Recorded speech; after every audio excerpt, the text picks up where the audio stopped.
Mark టీవీలో మీ business and personal promotions కోసం కింది నంబర్కు కాంటాక్ట్ చేయండి.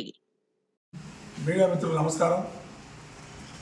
నిన్న జరిగినటువంటి ప్రజాగళం సభ Telugu Desam party, BJP party, Janasena party మూడు పార్టీల కలయికతో దిగ్విజయంగా విజయవంతమైంది. ఆ సభను చూసిన తర్వాత జగన్మోహన్ రెడ్డికి గుండెల దడ వణుకు స్టార్ట్ అయినాయి. వైకాపా దుర్మార్గ పాలనకు అంతం పడే రోజు దగ్గర పడిందని ఈ రాష్ట్ర ప్రజలంతా తెలుసుకొని ఈ తెలుగుదేశం ఎన్డీఏ కూటమి వైపు మొగ్గు చూపుతున్నారని తెలుసుకొని వైకాపా మంత్రులు కానీ, వైకాపా ఎమ్మెల్యేలు కానీ, వైకాపా నాయకులు కానీ, వైకాపా కార్యకర్తలు కానీ ఇన్ని రోజులు చేసిన అరాచక పాలనకు చరమగీతం పాడవలసి ఉంది. మనం చేసిన తప్పులు ఎట్లా మనం కప్పిపుచ్చుకోవాలని ఇప్పుడు ఆలోచిస్తున్నారు. వైకాపా ప్రభుత్వం దగ్గరలోనే బంగాళాఖాతంలో కలపడానికి రాష్ట్ర ప్రజలు సిద్ధంగా ఉన్నారు. వైకాపా మంత్రులు కానీ, ఎమ్మెల్యే కానీ, ఎంపీ అభ్యర్థులు కానీ పోటీకి సిద్ధంగా లేరు. చాలామంది వెనుకడికి వస్తున్నారు. వాళ్ళంతా భయం ముట్టుకుంది. నిన్న సభతో ఎన్డీఏ కూటమి రాష్ట్రంలో ఎన్డీఏ కూటమి రాబోతుంది, కేంద్రంలో ఎన్డీఏ కూటమి రాబోతుంది. కావున మనం చేసిన పాపాలని పరిహారం చేసుకోవాలంటే ఎట్లా చేయాలా, మనము చేసిన తప్పులు చాలా ఉన్నాయి, అవన్నీ ఎలా ఆ పాపాలు ఎలా కొడుకోవాలని ఆలోచిస్తున్నారు. వైకాపా నాయకులందరికీ నిన్న సభ చూసిన తర్వాత గుండెల దడ మొదలైంది.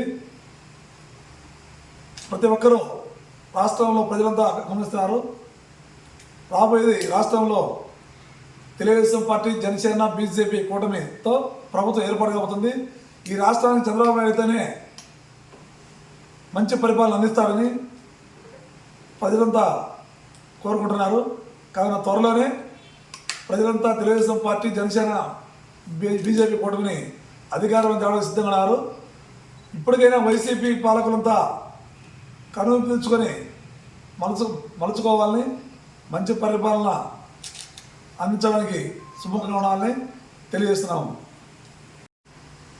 మీడియా మిత్రులకు నమస్కారము. ఈరోజు ఇక్కడ మేము సమావేశమయ్యాము. కారణం ఏంటంటే ప్రజాకాలం ఘన విజయం. ఈ ఘన విజయానికి కారణం కూటమి తెలుగుదేశం పార్టీ ఒక అడుగు అందరూ కలుపుకోవాలి, జనసేన బీజేపీతో కలిసి వేస్తున్న అడుగు నిన్న బొప్పుడు తిన్నటువంటి ఆ మహాసభకి ఘన విజయం చేకూర్చిన ప్రతి కార్యకర్తకి, అటెండే రాయపాడి నుంచి ప్రతి సోదరుడికి, తెలుగుదేశం పార్టీ కుటుంబ సభ్యులకి ప్రతి మా ధన్యవాదాలు. ఎందుకనగా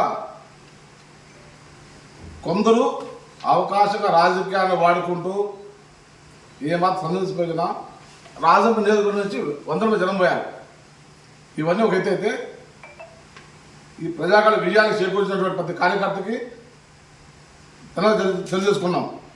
ముఖ్యంగా 100కు 100% విజయం చేకూరింది.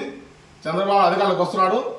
ఈ విజయాన్ని ఆదర్శంగా ఈ కూటమి నిన్న ప్రజాకాలం ఈ చూసిన ఆయన జగన్మోహన్ రెడ్డికి మిత్రపోతున్నాడు.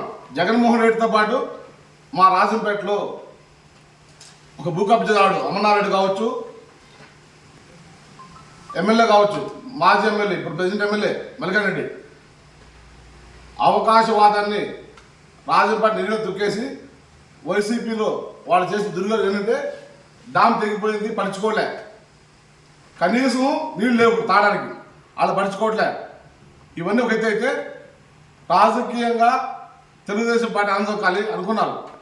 రాయలసీమ మొత్తం మీద కూడా రాజంపేటని పోయిన తూరి 2014 లాగా ఇతరు కూడా ఏకగ్రీవంగా తెలుగుదేశం గెలుస్తుంది. కారణం ఏంటంటే వాళ్ళ దుర్మార్గాలే, భూ కబ్జాలు, జిల్లాలు అమ్ముకోవడాలు, మెడికల్ అమ్ముకోవడాలు, వాళ్ళ దౌర్జన్యాలే. ఇవన్నీ ఒక ఎత్తు అయితే మా జిల్లా అధ్యక్షుడు జగన్మోహన్ రెడ్డి ఆధ్వర్యంలో మేము కూడా ఆఫీసు కూర్చున్నాం. ఎందుకనగా ఏ కష్టాలు నష్టాలు వచ్చినా అండదండగా తెలుగుదేశం పార్టీ మాకు ఉంటుందన్న మా నమ్మకం. బాబు గారు ఇచ్చిన మాకు భరోసా. నిన్న మహాబలం ఏది ప్రజాకాలం ఈ కూటమితో మొత్తం 175కి క్లీన్ చేయొచ్చే అవకాశం వచ్చింది. ఈ కూటమి ఏర్పడడం వల్ల పూర్తిగా వన్సైడ్ ఎలక్షన్. జగన్మోహన్ రెడ్డి కావచ్చు, ప్రతి నియోజకవర్గం ఎమ్మెల్యేలు కావచ్చు బెత్తరపోతున్నారు. కారణం ఏంటి? గెలిచిపోయింది పార్టీ. 18 కిలోమీటర్లు మేము పోయాం. నేను ఒక మండలాధ్యక్షుడిని. నేను అటెండ్ కాకపోయినా ఎంత బిజీగా ఉంది సభ అంటే మధ్యాహ్నం 1 గంట ఫిల్అప్ అయిపోయింది పూర్తిగా. అటెండ్ కాలేని పరిస్థితి మాకు ఏర్పడింది. ఇటువంటి 18 కిలోమీటర్ ట్రాఫిక్. మొత్తం మీద ఈ ప్రజాకరణ ఘన విజయానికి నేను ధన్యవాదాలు తెలియజేసుకుంటూ, రాబోయేది 100% చంద్రబాబు నాయుడు సీఎం, తెలుగుదేశం పార్టీ వాళ్ళు జీర్ణించుకోలేకపోతూ వైసీపీ జగన్ బెత్తరపోతున్నాడు. రాజంపేట మేడం మల్లికార్జున రెడ్డి కావచ్చు, అమర్నాయుడు కావచ్చు, ఉక్కిరిబిక్కిరి అవుతున్నారు గెలుచుకోలేమని. ప్రతి బూత్ నుంచి బయట తీసుకొచ్చే బాధ్యత నాది. రాజంపేటలో ఏ అభ్యర్థి టికెట్ ఇచ్చినా, కార్యకర్త టికెట్ ఇచ్చినా, ఒక ఓటు టికెట్ ఇచ్చినా గెలిపించుకోవచ్చు, నిరూపిస్తాం. మేము వ్యక్తుల మనుషులం కాదు, పార్టీ మనుషులం. ఎవరేమనుకున్నా రాజంపేటలో చంద్రబాబు నాయుడు ఇచ్చిన అభ్యర్థి శిరోధార్యం మేము గెలిపించుకోవచ్చి, మీ ముందు గెలిపించుకోవచ్చి విజయాన్ని చేకూరుస్తామని తెలియజేసుకున్నాం.